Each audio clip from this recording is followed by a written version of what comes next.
Parlons Cheval, le podcast de l'Institut français du cheval et de l'équitation.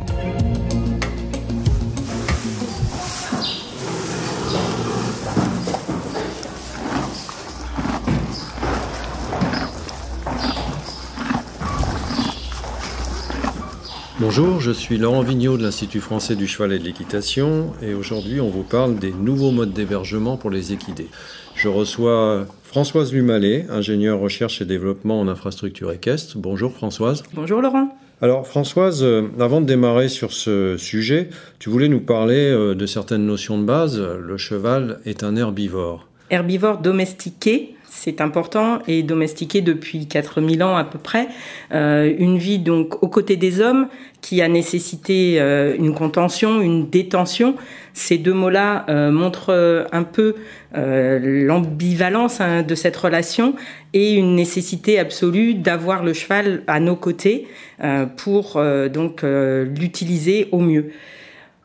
Les peuples nomades, qu'on cite souvent comme des peuples donc avec des chevaux en liberté, sont par exemple un peu ambigus sur ces sujets, mettant leurs chevaux en enclos, au piquet, à la tâche, sur des périodes de préparation, notamment des courses, Buzkashi d'Afghanistan ou de Mongolie, alors qu'on les imagine plutôt galopant dans la steppe. Donc en somme, on s'aperçoit que dès lors que le cheval a été associé à l'homme, il a dû être hébergé ou au moins contenu dans un enclos.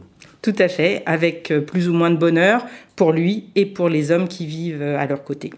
Alors, comment passe-t-on justement d'une logique de détention que tu as évoquée ici à une logique plutôt d'aire de vie pour les équidés ? Aujourd'hui, 3 enjeux autour du bien-être animal, notamment communs à toutes les filières de production, des vaches aux cochons, mais un peu spécifiques dans notre filière. Je prendrai un exemple. Va-t-on plus facilement signaler un animal abandonné, en mettant des guillemets, au fond de son pré, ou un autre qui va passer 23 heures sur 24 dans un box confortable? Oui, avec un enjeu toujours spécifique à cette espèce équine qui a toujours été distinguée des autres, notamment dans le milieu rural. Des enjeux également de développement durable ?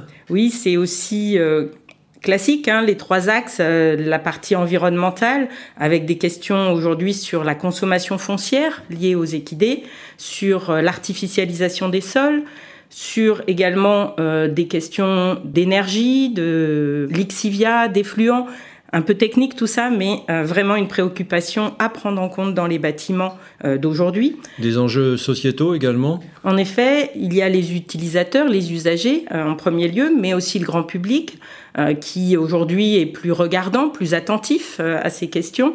Il y a aussi l'exigence de sécurité pour les opérateurs autour des chevaux, les personnels des écuries, les soignants et bien sûr les cavaliers en premier lieu. Alors il y a des enjeux économiques également.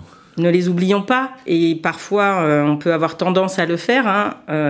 Les entreprises doivent bien sûr vivre de cette activité tout en respectant le bien-être animal, mais avec des notions de rentabilité. Une problématique également liée à l'attractivité du métier ?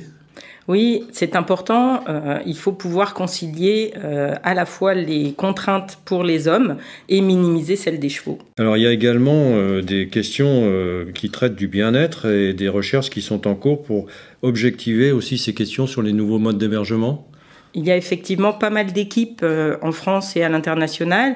Léa Lansade, Alice Ruet pour l'IFCE et l'INRAE notamment, Maëlys Sembel à l'Université de Liège ou encore Odile Petit au CNRS et Sophie Boyer à l'IDEL qui travaillent sur ces box sociaux, sur les façons d'améliorer le bien-être dans les écuries de demain.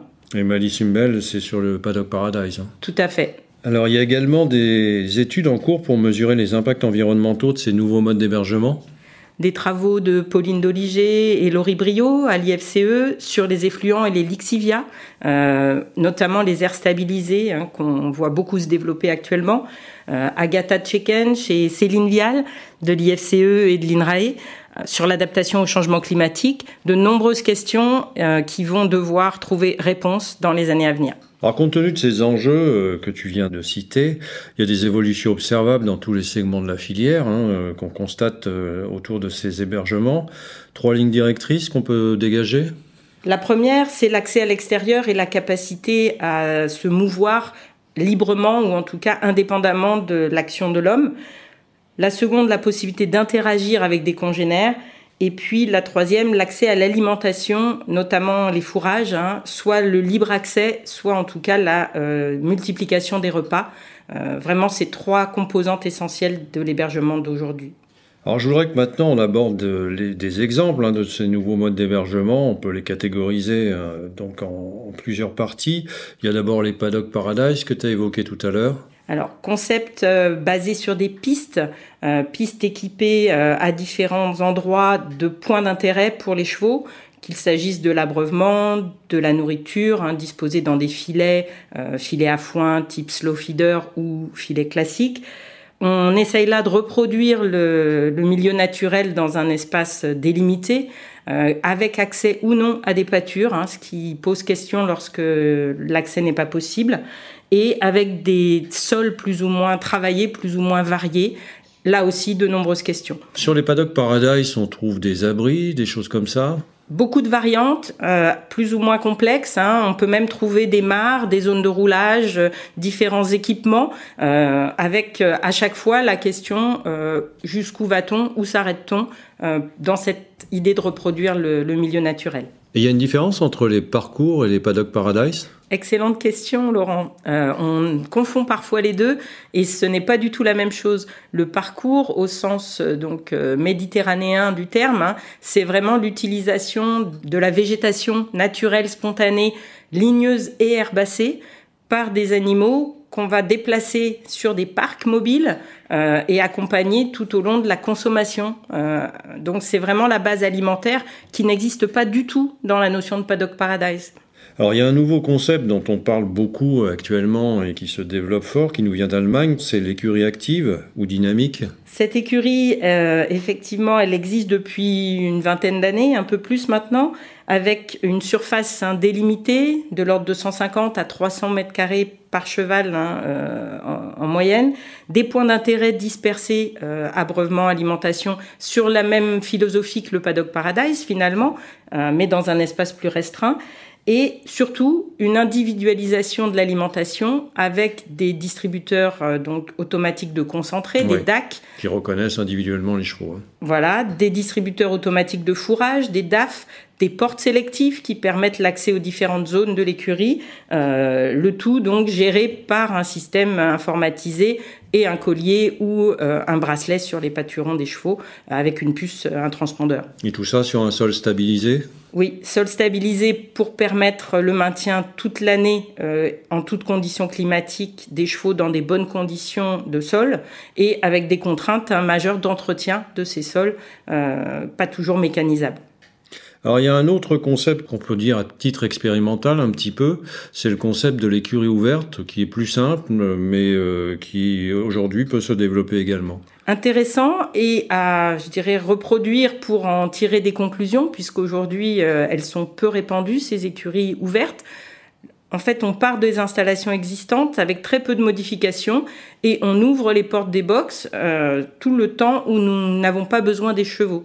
Ils vivent donc librement sur cette partie de leur temps et sont ensuite rentrés aux box, ce qui permet une nourriture individualisée et une utilisation pratique classique par des cavaliers. Une sorte de mixité un peu entre les deux systèmes anciens et nouveaux, quoi. Tout à fait. Un concept qui existe déjà depuis quelques années, notamment qu'on a vu se développer en Suisse, c'est le box terrasse. Là, on part d'un box classique, une douzaine de mètres carrés. On va faire une moyenne entre les petits et les grands box, qui débouche sur une terrasse, un espace extérieur, individuel la plupart du temps, mais qui peut aussi se regrouper avec le paddock du voisin, voire même le box du voisin. On est sur 5-6 mètres de long, maximum 10 mètres. L'idée n'étant pas que le cheval puisse galoper dans cet espace, mais prendre l'air et surtout avoir des contacts sociaux avec son voisin ou ses voisins de boxe. Donc, concept intéressant, un petit peu consommateur d'espace et avec des coûts correspondants, bien sûr. Alors on a vu un peu tous ces nouveaux concepts, les enjeux qui vont avec. Aujourd'hui, qu'est-ce qui fait que ces nouveaux modes d'hébergement ne se développent pas plus dans la filière ? Y a-t-il des obstacles ? Alors, il y a des obstacles dans les mentalités. On a bien sûr des réticences à mettre les chevaux en groupe, réticences à changer de façon de faire. Et c'est bien les changements de pratique finalement qui sont au cœur de la réflexion, plus que les changements des bâtiments eux-mêmes parfois, qui vont venir par la suite, mais qui ne sont pas forcément un préalable. Oui, avec des inégalités parfois entre le segment course et le segment sport et loisirs. Évidemment, inégalités aussi dans les contraintes et dans les façons de travailler. Alors ce sont des transformations, tu l'as dit, qui ne nécessitent pas forcément des investissements dans le neuf. On peut adapter l'existant aussi. Très important, je pense, de partir de ce qui existe déjà, d'éviter les surenchères avec des achats d'équipements qui ne seront pas forcément rentabilisés ou pas forcément améliorateurs non plus, ni des conditions de vie des chevaux, ni des conditions de travail. Bien peser, je dirais, chaque élément. Et puis, faire attention aux impasses technologiques. Il y a aujourd'hui des solutions mises sur le marché pour lesquelles on n'a pas forcément le mode opératoire d'entretien, de maintenance dans de bonnes conditions économiques et de sécurité. Alors un autre obstacle à cette évolution, c'est parfois le manque d'information des acteurs de la filière. Pour être mieux informés, que peut-on faire aujourd'hui ? Pas mal de choses circulent, que ce soit dans la filière entre les membres professionnels, mais aussi les amateurs. Je dirais 2 phrases: attention aux fausses bonnes idées, attention aux dérives. Bien se poser la question avant d'aller plus loin, et puis se renseigner auprès d'opérateurs qui s'assoient sur des bases scientifiques. Je pense au réseau mixte technologique, le réseau Bâtisse, bâtiment au cœur des enjeux, le réseau One Welfare, ou encore Travail en agriculture, qui proposent de la référence et qui ont l'immense avantage de croiser les expériences entre les filières de production animale et de s'enrichir mutuellement des expériences ou des erreurs des autres. Alors, si aujourd'hui un détenteur veut faire évoluer ses bâtiments ou revoir son concept, quels conseils tu pourrais leur donner ? Se dire qu'il y a toujours quelque chose à faire et que ce n'est pas qu'une question de moyens. Carrément, on a, je dirais, dans l'analyse de son fonctionnement, toujours des marges de progrès et toujours des remises en question possibles. Ensuite, ne pas précipiter ni les hommes ni les chevaux, prendre le temps de discuter, que ce soit avec ses clients, avec son personnel, avec l'ensemble des interlocuteurs, et observer les chevaux au quotidien pour voir s'ils s'adaptent aux changements qu'on leur propose. Ce n'est pas non plus une raison pour ne rien tenter, aller au-delà de ces idées reçues, de ces préjugés, et se rappeler que du fait de leur domestication par l'homme, nous avons un devoir de prendre soin et de rechercher les meilleures solutions pour les animaux dont nous avons la garde. Nous avons accepté de prendre charge d'eux en échange des services qu'ils nous rendent. Alors Françoise, on arrive à la fin de cet échange. Si je veux essayer de résumer un peu les grandes idées de ce qu'on s'est dit, on va vers quand même des nouveaux modes d'hébergement de plus en plus ouverts. Oui, c'est vrai, et c'est une tendance lourde qui est contrebalancée un peu parfois par les exigences du développement durable dont on a parlé précédemment. Compromis à trouver entre les deux, sans doute. Alors l'obstacle, c'est souvent le coût, l'investissement. Pour autant, il n'est pas forcément plus élevé. Adapter l'existant reste quand même une voie, je dirais, d'économie. Et puis compenser aussi les améliorations par une baisse des intrants, une baisse des coûts d'énergie, de la paille, peut aussi contribuer à l'équilibre économique de l'opération. Et parfois une réduction aussi des exigences en main-d'œuvre aussi. Exactement. Alors des résultats qui dépendent davantage du mode de conduite des animaux que de l'infrastructure elle-même ? Souvent, le bon sens, retrouver ce bon sens paysan peut-être qui nous a manqué ou dont on s'est éloigné peut-être quelques années. Et puis communiquer vers les acteurs de la filière pour faire évoluer les pratiques, pour les remises en question et l'adaptation aux enjeux de demain. Merci Françoise. Merci Laurent. Si vous souhaitez en savoir plus sur le sujet, rendez-vous dans la description du podcast où vous trouverez des liens utiles vers notre site internet equipedia.ifce.fr. Vous pouvez aussi nous rejoindre sur notre groupe Facebook Equipedia Sciences et Innovation Équine pour plus de contenu. Pour ne manquer aucun épisode, abonnez-vous, partagez, commentez et n'hésitez pas à laisser 5 étoiles sur Apple Podcasts et Spotify. À très vite pour un nouvel épisode.